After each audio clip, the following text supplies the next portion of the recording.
Hi guys, welcome back. So based off the evidence so far from 2 rounds of matches, what are the best 15s for England, Wales, Scotland and Ireland? I'd love to know what your 15s are and the reasons why.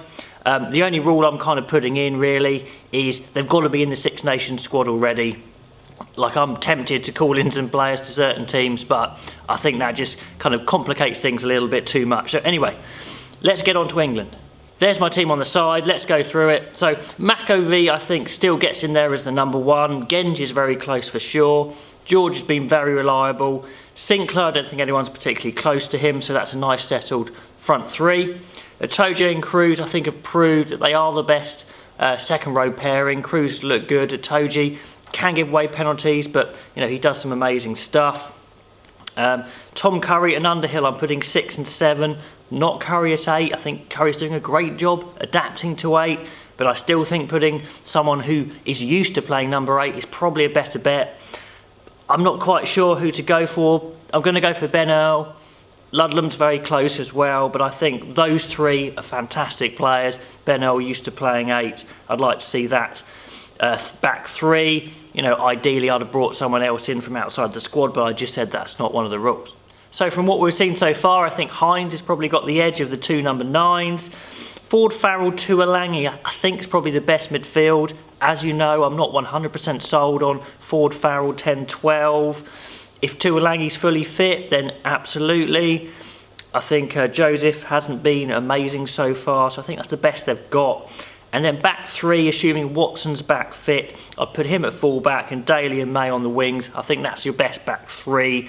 So I'm happy with that. Maybe not so much in the midfield. Still not sure about number 8, but I think that's the best we've got. So let me know what you think of that England 15 and what would be your best 15. On to Ireland. Let's put up the team on the side. Now, Healy, Herring, Furlong, I think is pretty well set now. Herring has done more than enough to hold down his place. Done really well, I think, very dynamic. Henderson keeps hold of his shirt there ahead of Toner, I think. He's done enough for that. Ryan continues to churn out his 7 out of 10 plus performances every single game. You know, higher normally. He's just a machine. And then in the back row, what I've done is I've put Doris straight back in. I know we've only seen a couple of minutes of him, but I really think he's got something special. So Standers played well, Van der Fleer's played really well, he's developing into a world-class 7, and I want to see Doris back in there. Murray and Sexton continue. Murray may be fortunate to start with, but I think he's done enough to hold off Cooney. Sexton's played well. Aki and Henshaw, I think, continue in the centres. As I alluded to, I thought Henshaw looked fully fit, so he's a good replacement, assuming Ringrose is going to be out. And then Stockdale, Conway and Lama to continue for sure. All done very well. Very pleased for Conway. Lama's really taken his chance. So I think that's their best 15. Please comment below, put your 15 on. What do you think of that one? For Wales, I think Wyn Jones, Owens, Lewis continue in the front row. Not 100% sold that this is the best front row in the Six Nations, but they've been doing a solid job. I think Rhys Carey will put pressure on when he starts playing regularly. I still want to see Hill, still want to see Corey Hill there. You know, remember, he was touted as a future Wales captain, very skillful. I think he's got the edge on Ball in that respect. Ball's a good player, but I'd put Hill alongside Alan Wyn Jones. Wainwright, Tipperick, Faletau, absolutely their number 1.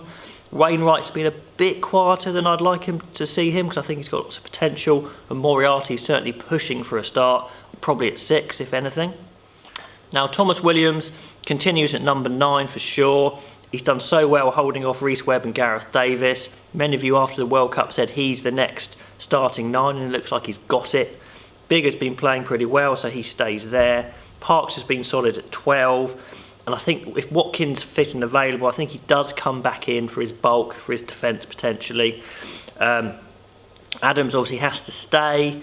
Halfpenny's been playing too well at 15 to drop him, and then it's a question of what do you do with North. Well, I think McNichol's been playing really well. If Liam Williams is fit, then I think he plays, but I'm assuming he's not fit yet. But I'd probably start McNichol, to be honest. No, it's like no offence to North, he's just playing better. I think that's just how it is sometimes. So North maybe drops to the bench. Let me know what you think of that 15 and put your one down below. Here's the Scotland team on the side. Now, I've made a fair few changes because I think they've got nothing to lose now after 2 losses. They might as well try a few things. But I would keep the front 3 the same. I think it's their beefiest front 3. Cummings has been playing well. Unfortunately, Johnny Gray is out. So Toulis next cab off the rank. That's their front five. Ritchie and Watson, definitely their best flankers, continue. Now at 8, from what we've seen, Hayning's probably had the better game. Bradbury's got a lot of ability, so I'll probably stick with Bradbury, to be honest. It's very close there, so I'm a big Bradbury fan. Now in the backs, I think George Horne deserves a chance. He's got so much ability. Price hasn't done much wrong, but I think let's just see Horne. He could be a well beater. Adam Hastings, I think, has to continue at 10. We're definitely not going to see Finn Russell back, I think. Sam Johnson's done decent at 12. Let's have a look at Chris Harris now at 13. He's a really good player, defensively very strong. And I'll also start Rory Hutchinson as well. A bit out of position on the wing, but he's got the speed. And I don't think Maitland's done enough. Kinghorn's done well, stays on the wing, and Hogg needs a good game, but he's still one of their better players, unless he continues making mistakes, but he stays at 15, and of course he's the captain. So let me know what you think of that 15 and put yours down below as well. So let's see what they select next week, but those are the best 15s as I see them at the moment from players within the squad. Put down your teams, and I'll catch you later with another video.